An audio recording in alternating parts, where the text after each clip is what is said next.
once again. I left Lawton, Oklahoma about 5:30 a.m. On my way to the Houston area for a private event today, actually with a young man by the name of Matt Mercado. He's a really excellent singer. I did a gig with him and first met him back in November. It's, I guess about 4 or 5 months ago now.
Sun was up enough that I could actually see to make a video, but yeah, here we are rolling along.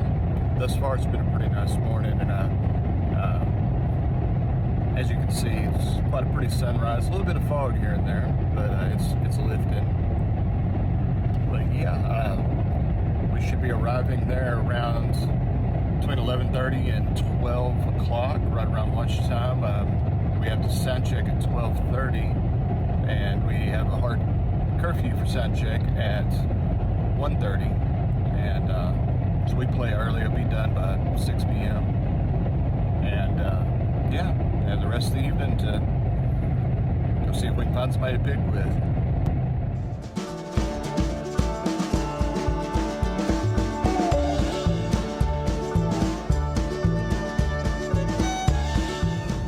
Have the left lane closed because they were putting this cable in.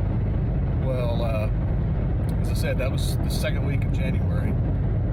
About 3 weeks later, the 11th, we had the big snow and ice storm through here, and I noticed coming back through, their brand new fence is torn all to pieces. I don't know if those cables are actually supposed to stop an automobile from coming left to center, but from the looks of that fence, I don't think it's stopping much. But you could see numerous places where people had run through it. The cables were all hanging loose on it. And, yeah, the state got all of about 3 weeks out of that. That's your tax dollars hard at work. So here I am. Got stuff for the cable and party stop. It is currently 10 till 10. So yeah, making a good time. I'm in Rizel between Waco and College Station. So, cruising right along. I'm coming into College Station past the Harvey Mitchell Parkway, and like I said, you know, traveling around, I think of a lot of stories, a lot of friends. I know people everywhere. Just hard coyote, you know. But anyway, as I drove along, seeing that Harvey Mitchell Parkway sign reminds me of a place that was very near and dear to my heart.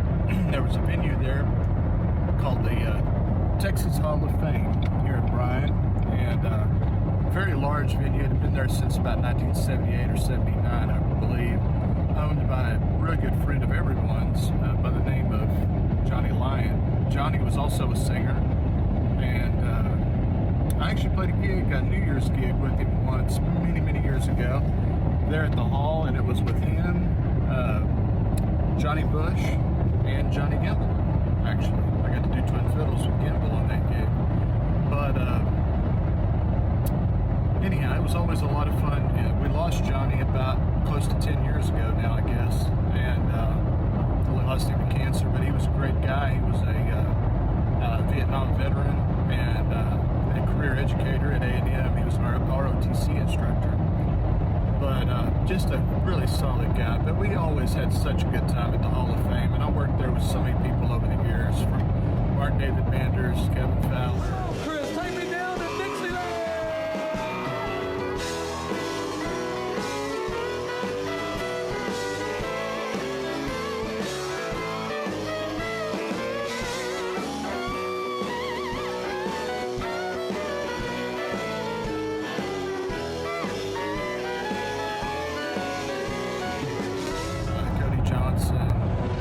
This man's been around, he's seen it all, he's done most of it.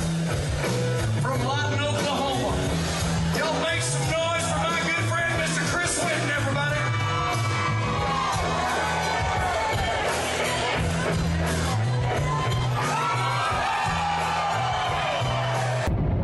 During the heyday with Fowler, we drew really well there at the Hall and in this area in general.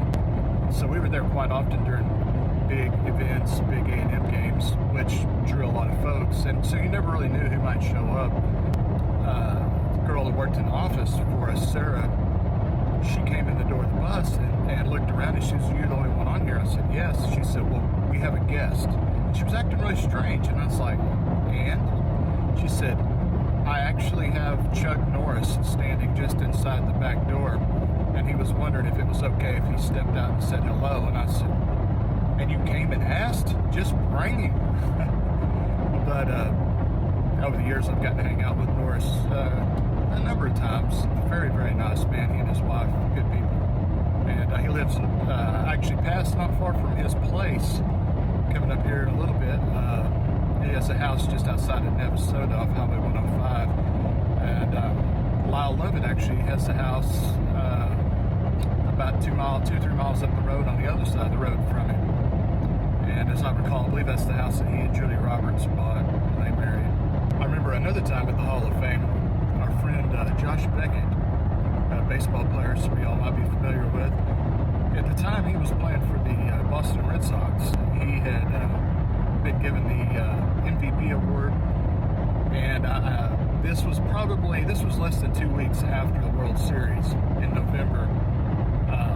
Josh and his dad and brothers drove up from his ranch in San Antonio to see us here at the Hall of Fame.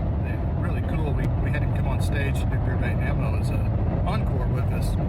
And of course, there's nearly 3,000 people in there. As soon as he stepped on stage, the place literally erupted. He was so nervous too. I remember, I felt bad for him. He said he was so worried about it. He's like, "I don't know how to sing." We're like, "Man, just get up there and have fun." He came walking in the door and looked at me, and he still had a terrified look on his face. He said, "Oh man, just tell me, how bad was it?" It was bad, wasn't it?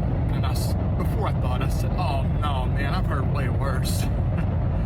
Which I don't know that made him feel much better. But anyway, a lot of good times there at the Hall of Fame.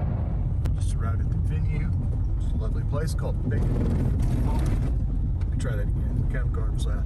Lovely little place called Beckendorf Farms. This is the venue today.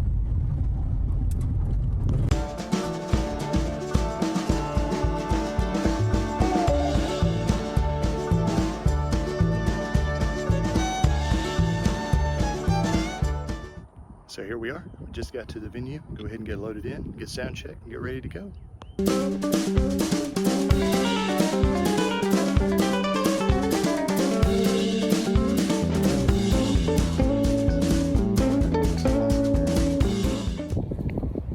Sound check, done. Dinner, or in this case, I guess lunch, done. And here we are, about 20 minutes to showtime. We're going to start about 3 o'clock. And it's currently about 2:40. So anyway, see y'all on the other side. Nervous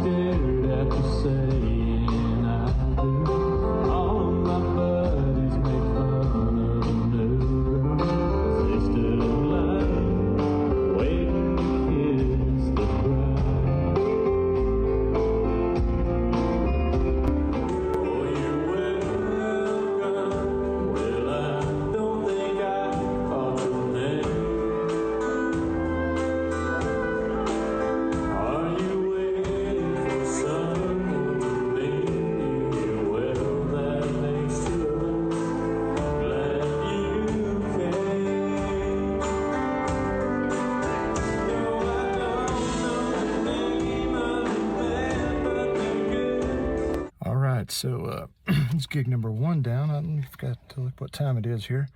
It is currently 5:45. And my good buddy, Mr. Chad Ware, excellent guitar player. He's worked with a lot of different people.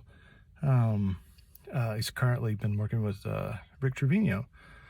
We hadn't got to pick together in a while, and he's playing a gig right up the road, about 20 minutes, at a place called The Barn in Cypress, off of Muskie Road, Muskie and Grand Parkway, Highway 99, here on the northwest side of Houston. So my gig starts at 8, and I'm going to go ahead and skedaddle over that direction.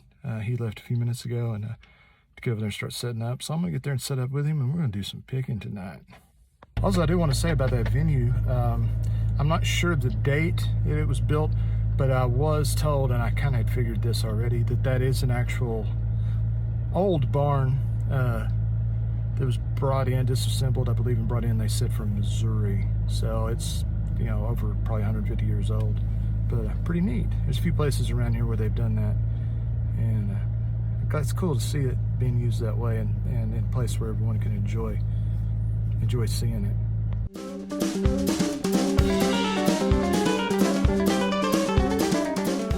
So here we are. We're at gig number 2, and I'm about to go head in and get set up and sound check. And yeah, here we go.